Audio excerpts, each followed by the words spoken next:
Hey everybody, welcome to Always Bored, Never Boring. The other day we looked at the Traitor Command expansion for Blackstone Fortress, and today we are going to look at the new card expansions which were released at the same time. We have Endless Peril, which is a deck of 30 exploration cards, and we have Advanced Arsenal, which is a deck of 24 new resource cards. Now, before we take a look at the cards themselves, just a quick comment on pricing. Both of these decks are £10 each. I got them for £8 each with an online discount, but £10 is the retail price. And I guess £10 for 30 oversized cards that provide lots of new game options. The exploration cards, there's 15 combat cards and there's 15 challenge cards, so that does add quite a lot of variety to your adventures. I guess that seems quite reasonable, but it didn't half feel like a lot of money for such a small pack of small cards. £10 for this tiny little pack of resource cards. But it is worth remembering that every resource card has a unique piece of artwork on it, and that artwork has to be commissioned and paid for. So yeah, that's got to be factored in, I guess. But yeah, it to get combined together, £20 for the two decks, it does seem quite a lot of money, let's put it that way. But both of these card decks will add a lot of new options to your games, and that is cool.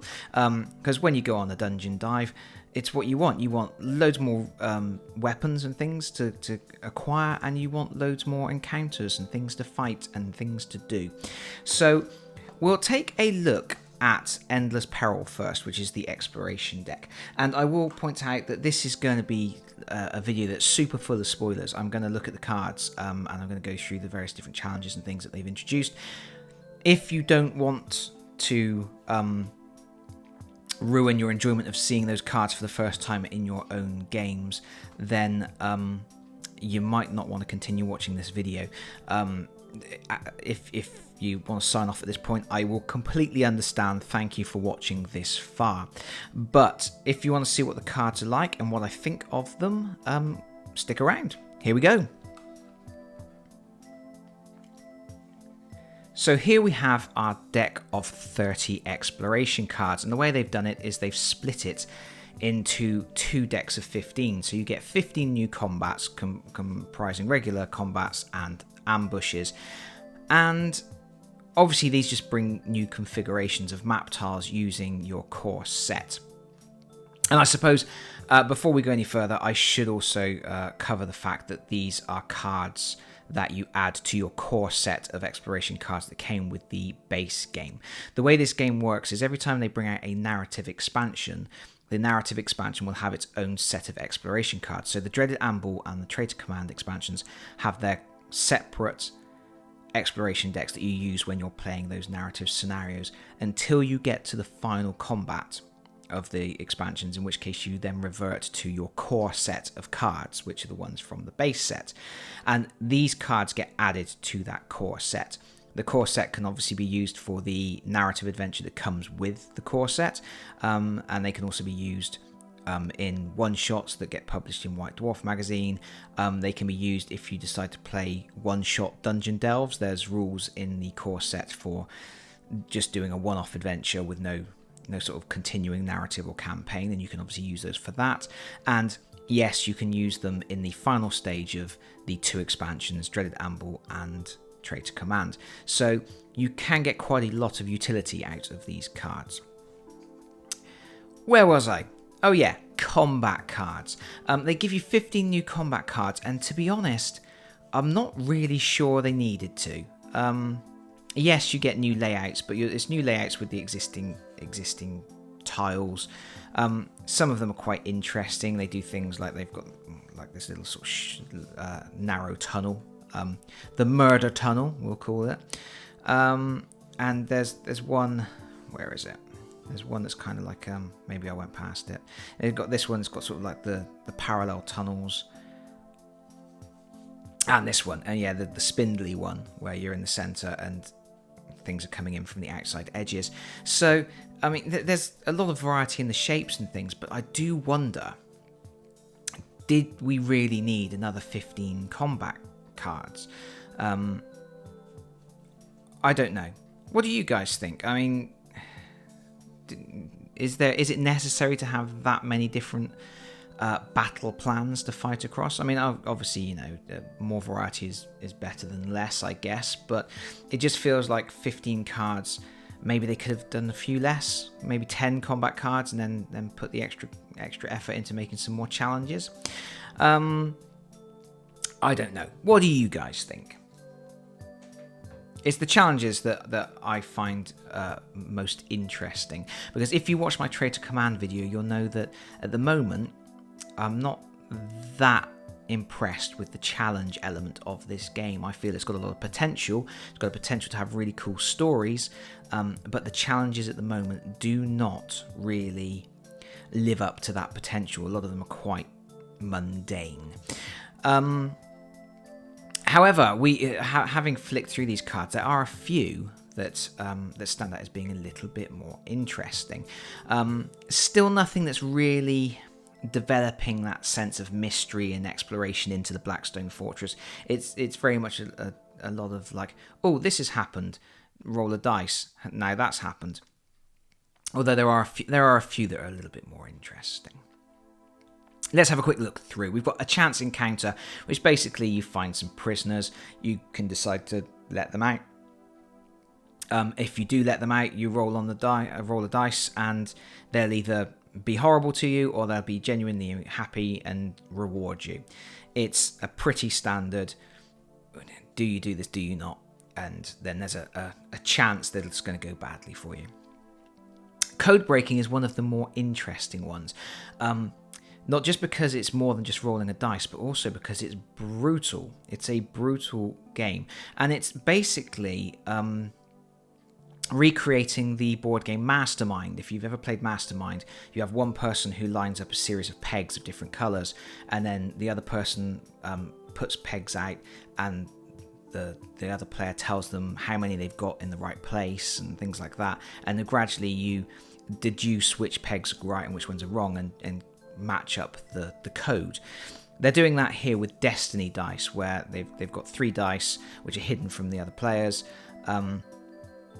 Another player then places out dice, and you can do one of the following things. You can tell the explorer how many of the activation dice match the values on any of the Destiny dice. You can point at one activation dice that matches the value of the corresponding Destiny dice, or you can tell the explorer that nothing matches.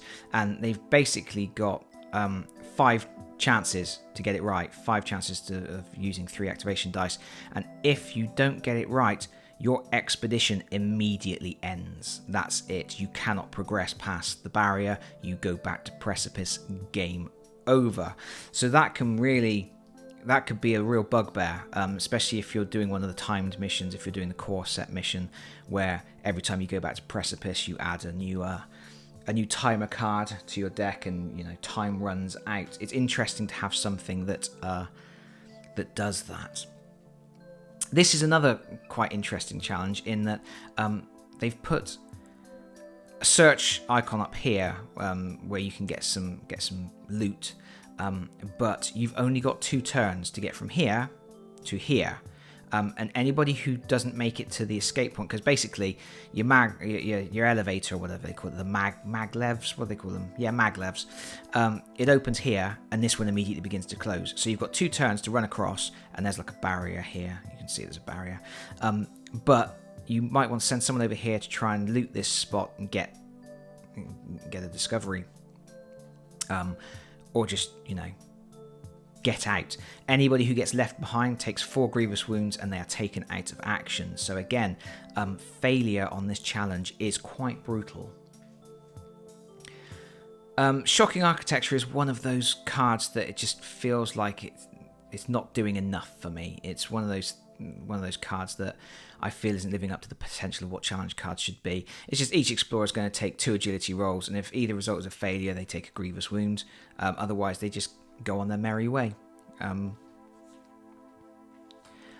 Hunted is interesting, although it comes down to basically doing a dice roll. It's a card that has a cool narrative. Basically, you pick your explorer that's got the most wounds, and suddenly an Urgle jumps out of the darkness and attacks them. So the explorer is attacked by the Urgle, and if they're not taken out of action, they fend off the Urgle, and that's it, it's the end. But if they are taken out of action, all the other explorers get one chance to take an attack on the Urgle, and if they fail, the first one that was attacked gets dragged off into the darkness and is immediately killed. It's game over for that player. They get a Mortis card. The Urgle just drags them off into the darkness and feeds on them. So that's really cool, because it's like a cool event with a cool narrative, and also, you know, it's not likely that you're going to die in that situation, because the Urgle has to actually kill you, has to cause enough wounds to actually, you know, take you out of action, and then obviously all the explorers that you're with then get a chance to fend it off for you. So it's not likely you're going to die, but that risk, that's interesting. That's the kind of thing that I like. And also, it brings a bit more life to the Blackstone Fortress. Is, you know, that there are creatures lurking everywhere. There is danger around every corner, and it's what you would expect from an Urgle. It just jumps out, grabs the wounded person, drags them into the darkness screaming. It's like something out of Alien, isn't it? So that's cool. Then we have Confusion. Basically, your maglev lurches and you drop all your stuff, and some things might get lost. You just basically roll the dice for every item you're carrying, and there's a risk of losing them. So on an 18 plus, you drop it, and that's it. It's gone. Annoying and not that interesting, but it's one of those things that some people have said that this game is quite easy, and one of the ways it gets quite easy is you accumulate resources and discovery cards, so you can buy more resources and you become quite super powered guys going into the Blackstone Fortress. So cards like this are quite nice in as much as they're speed bumps. They can take things away from you. If you're starting to feel a little bit overconfident, a card like this can just knock you down a peg or two. The Calculated Gamble. The leader secretly rolls the destiny dice and keeps them hidden, and then in leader order, the other explorers must take it in turns to guess if the score is odd or even. After choosing an explorer, the leader can choose to give them a hint about the result of the roll they have made. This hint can be vague or accurate, but does not have to be the truth. Once each player has guessed, the leader reveals the destiny dice. If a player guessed correctly, they can draw a discovery card. If they guessed incorrectly, they suffer a wound. If no player guesses correctly, the leader draws a discovery card. So, yeah, this is a weird card. The actual event doesn't really tie in with the fluff, because the fluff says, faced with a hazardous route to fresh rewards, the explorers need to rely on sheer good fortune in order to succeed. That fluff doesn't match that little mini-game. Furthermore, it's doing something that Games Workshop have been trying to force into the Warhammer Quest line since Silver Tower, and that's this concept that everybody is uneasy allies and everybody is really out for themselves. And they constantly have these challenge cards in situations where it's like, right, you're against each other. You don't have to be honest. You don't have to be truthful. You can take the discovery cards for yourself. You don't have to hand them out. You don't have to divvy them up equally. And it doesn't work for me. That element just doesn't work. It didn't work in Civil Tower, and it doesn't work here. If you're playing cooperatively, you're in a dangerous situation, cooperate. If you don't, your chances of dying increase. And I'm not a fan of cards that kind of create this fake competitive element. It feels jarring. In terms of the narrative, it makes sense that these people that are teaming up wouldn't always be on the same page, and they might be out for themselves. But in terms of actual gameplay, especially when you're playing solo, and in fact, if there's only one player controlling the explorers, replace this card with a new card. They say that on a couple of these cards that require one person to hide something and keep something secret. And that's actually a point. It would be really nice if they marked cards that don't work for solo play with just a symbol, like a 2+ icon or something, with like two little player faces or something, just so that you could immediately sift them out and go, well, when I play my solo games, all those cards are no good to me, because it's a pain to like make your deck and then you draw this card and go, oh, actually I can't do this one, discard that one, draw another one from the box. That's a bit of a pain. It would have been nice, and wouldn't have been that hard just to have a little icon somewhere that says this doesn't work in solo mode. I've seen that in other games where they go, this isn't a solo mode card. But anyway, yeah. So this isn't. I'm literally not. That card won't ever make it into my deck because I don't like this false competitiveness, and obviously I generally play solo anyway, so it won't get used. A desperate scramble. The explorers race to claim the latest find at the end of a long corridor with jarring, uneven flooring. Only those who can balance risk and reward will navigate the hazards quickly and safely to claim the prize. This is another one that it's creating a competitive element, because you start with the leader and you continue clockwise, and each explorer rolls 1 activation dice and makes a note of their score. If at any time during this challenge an explorer rolls a 1, they basically fall over and their score gets set to 0. So it's a push your luck game. You can keep rolling dice, going round the table, rolling more dice to try and get the highest score. And you continue the process until no player can roll activation dice in the challenge, and the explorer with the highest total draws 1 discovery card. So again, it's a competitive mini game where you're going, okay, well, I don't have the highest score yet, so I'm going to roll again. Oh, I've rolled a 1, so I'm out, but everyone else carries on. And what is the point in that, in a competitive, in a cooperative game, to create this competitive situation? Because any explorer with a score of 0 suffers 1 wound. So I would have it in any games. So okay, everybody roll the dice. Whoever has the highest score takes a discovery card, and then you just give it to whoever you want anyway. If you're playing cooperatively, the only reason you're rolling the dice is just to make sure you don't suffer a wound. It's an odd thing, and I don't know why they're insisting on trying to go down this competitive thing, other than beyond a purely narrative reason that doesn't make a lot of sense to me in terms of gameplay. This is a Divergent Paths challenge. It's basically like a mini combat challenge, but you've got to basically get someone standing next to each of the exits to activate them, to open them up. It's relatively straightforward. Stasis Cube. The explorers discover a floating stasis cube, and one explorer decides to try to open it. Again, this is another mini game, and I do like the little mini games that they're adding to the challenges, because I think that's kind of what the challenges should be doing. The challenges should be adding narrative elements, but also cool ways to represent exploring the Blackstone Fortress in a way beyond what you can do in a combat situation on a tabletop with boards and miniatures. It's an opportunity to explore other things like code cracking. I like the code breaking one, and this one's quite interesting, because the leader chooses one player to make the attempt. That player takes the destiny dice and rolls them as many times as they like. After each roll, they can keep as many dice as they want and must keep at least 1. The kept dice retain their value and are not rolled again. Keep rolling until all dice are kept. The final values must contain at least a single 4 and a single 2. If the final values do not contain at least a 4 and a 2, then each explorer suffers 1 wound. Otherwise, the remaining values are added up. So it's a really interesting concept of rolling the dice and trying to get that 4 and that 2, but also then trying to get high dice rolls on the other rolls. And then there's a series of different things can happen, with the best thing being you get a veritable trove of artifacts. You can draw 2 discovery cards. So I like that one. It's interesting. It doesn't take a long time to do. You're just rolling the dice and picking ones to keep. So that's cool.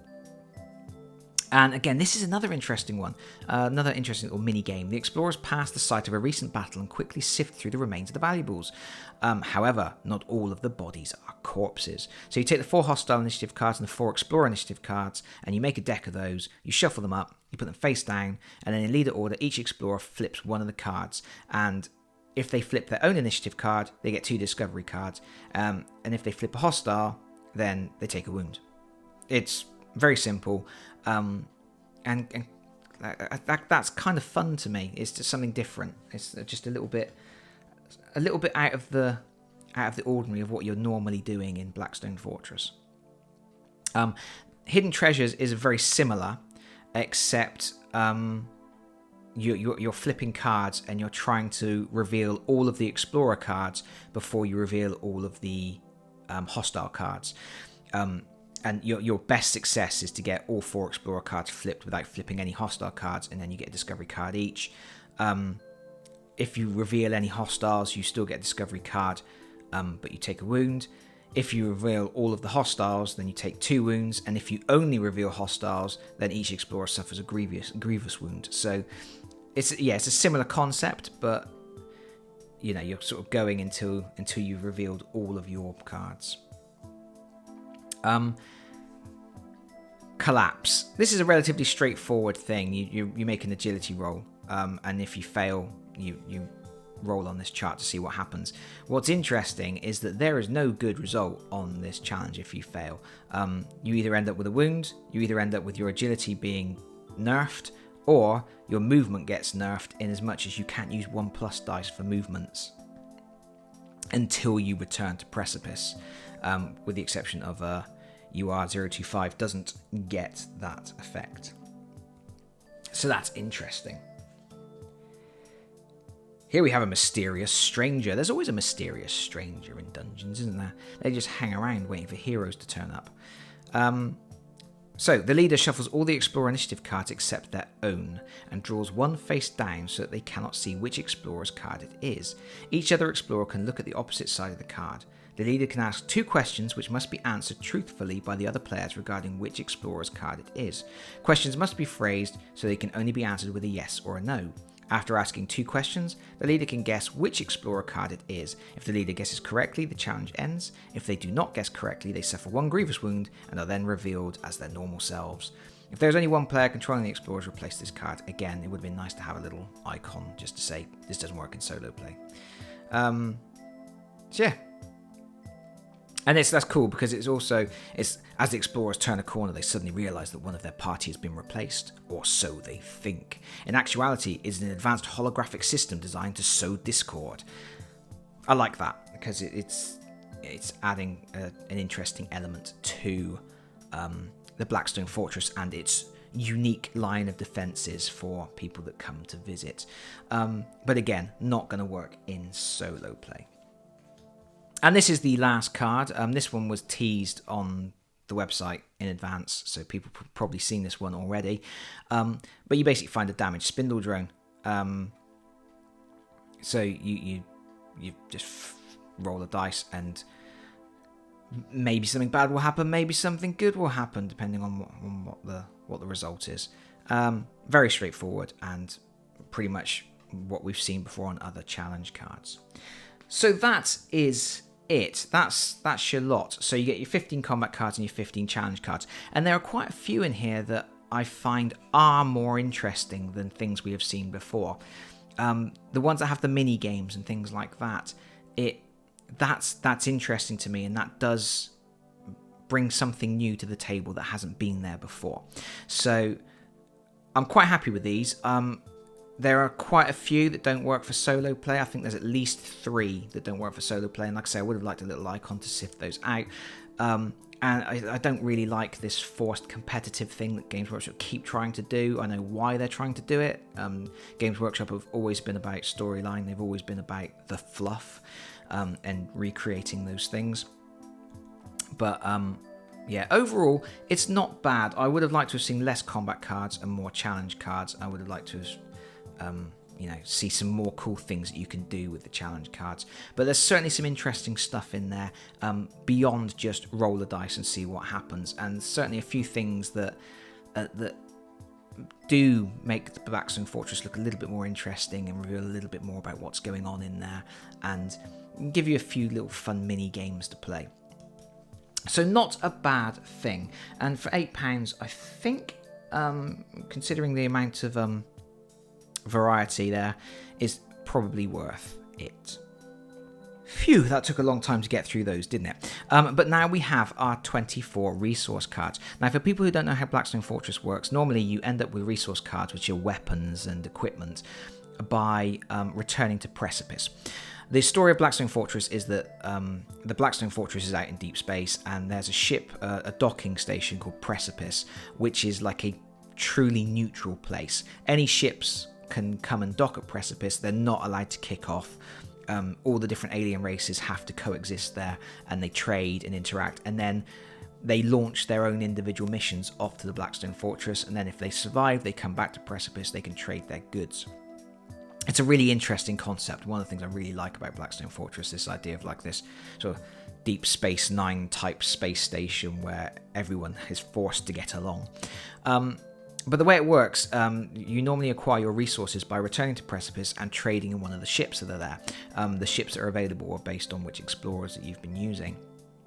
And this deck of cards is 24 cards, and it gives you 4 new resources that are accessible from the 6 ships available in the core set of the game. And you can use these resources in the core set, in any expansion you play, that you just shuffle them into the relevant decks for the ships you're using.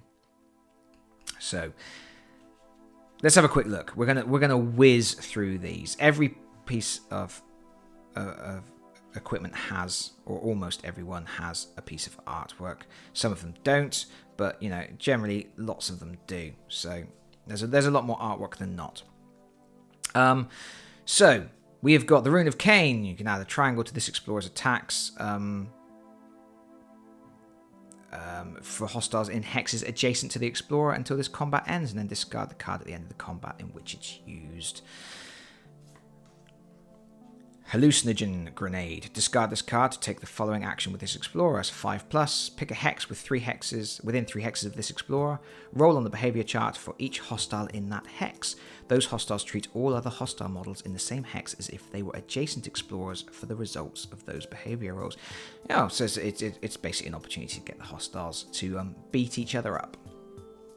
Shuriken Disks. This is an exhaustible card, so you do get to keep it, but it's exhausted after use. It's a 1+ action, requires a range of 2 or 3, and it's an attack with a razor edge. If the attack roll for this weapon is a success, the target suffers 1 grievous wound instead of 1 wound. So that's a nice thing to be doing to some of the bigger baddies. The Rune of the Laughing God. Use this card at the start of combat before placing the explorer on the board. This explorer is basically gets an agility buff for the rest of the combat. Then discard this card at the end of the combat in which it is used. Interesting, you can't use it going into a challenge. You can only use it in combats because there's a couple of challenges that require agility rolls. And it might have been quite nice to be able to use that card for those as well. A new sphere projector. Exhaust this card before this explorer takes a summon action. That explorer does not need to be in a hex that is adjacent to a portal to take the action.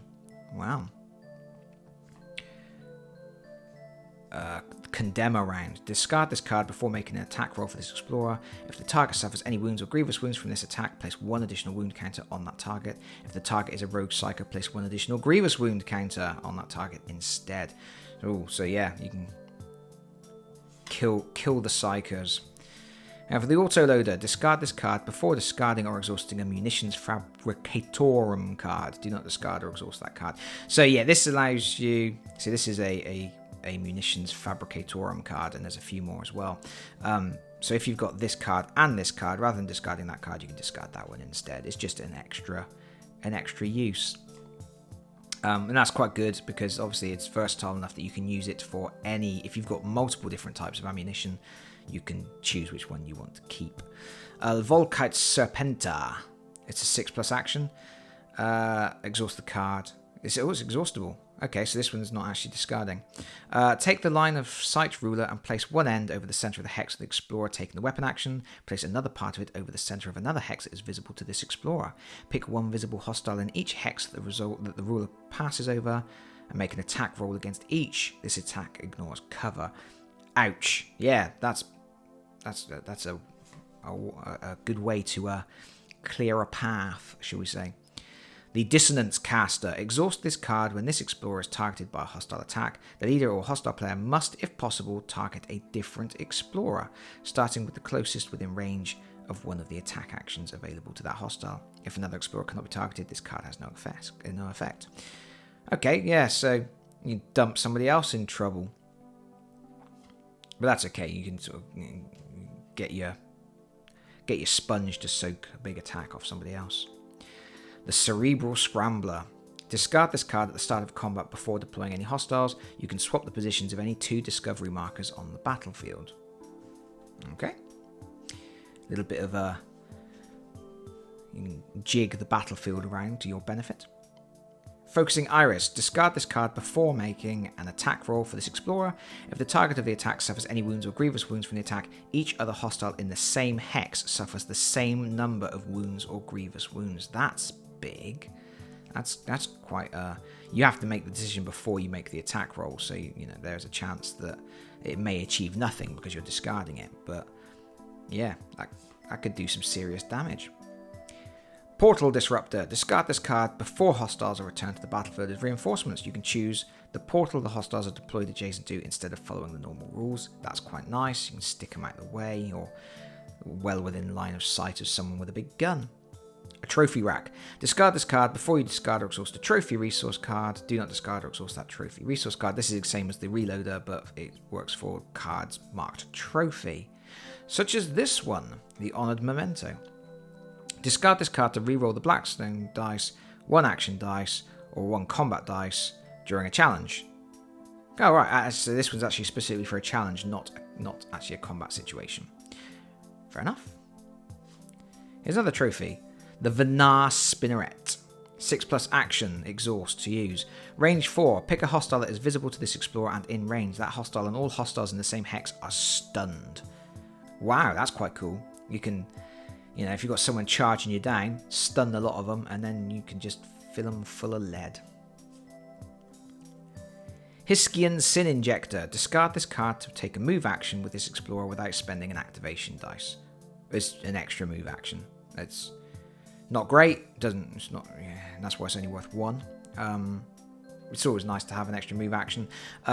We were looking at the challenges earlier. There was that one challenge where you have to get to the Maglev before the end of the second round is over, so having an extra move action in that situation would be very useful, especially if you've got someone who with a big move distance.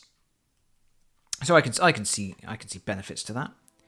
The Conversion Field. Use this card after a defense roll is made for this explorer, which resulted in a critical success.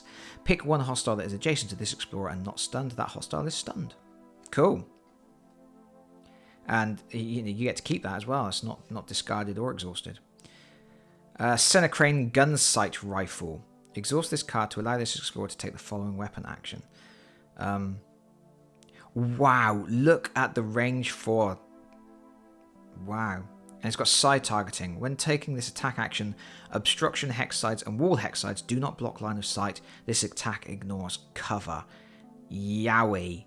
Yeah, you can bring the pain with that. You can just snipe someone from across the battlefield. Through walls and everything. What a cool card.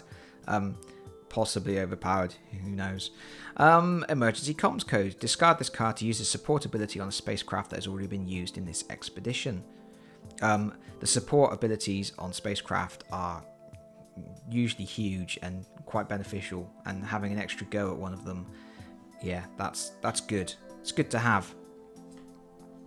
The Axlo Instinct Modulator. Discard this card after a behavior roll is made for a hostile that is visible to this explorer. That roll results in a hold action instead of the action shown on their behavior table. So if you've got the Ogrin, the Chaos Ogrin charging you down, you can just play this card and he's just going to stand there and go, huh? What? And again, that's big, because when you've got things like the dreaded Amble and stuff, you want to keep them at a distance. You want to keep them nice and out in the open, and you can just fill them full of as much ammunition as you can bring to bear. Personal Lord Hailer. Exhaust this card before you discard an incantation resource card. Take the action printed on that card again and then discard that card. That's interesting. So you can do an incantation twice. Fair enough. Auto Response Reflex Enhancer. Permanent card. Use this card to reroll results of 1 when making an activation roll for this explorer. That's amazing. That's an amazing card. It's expensive too. Good card. Incantation Resolve. Discard this card to take the following action with this explorer. Resolve 1+. Remove 1 wound counter from this explorer and then take 1 move action with this explorer. You don't need to spend an activation dice for that move action. And of course, if you've got the Lord Hailer, you could do that again. Incantation Wrath. Discard this card to take the following action. Wrath 4+. Take 1 move action and then take any weapon action available to this explorer.